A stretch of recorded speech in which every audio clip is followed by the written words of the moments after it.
here we are about 12, 13 months later after we bought them.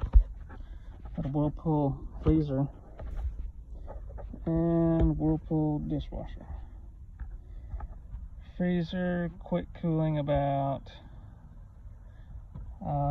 3 weeks ago. Lost all the meat that was in there, and dishwasher doesn't dry, and a few of the wash cycles don't work. So tried calling Whirlpool, and they'll put you on hold for about 35-40 minutes. Finally get a hold of somebody, but it doesn't do you any good. They don't call you back or email you back.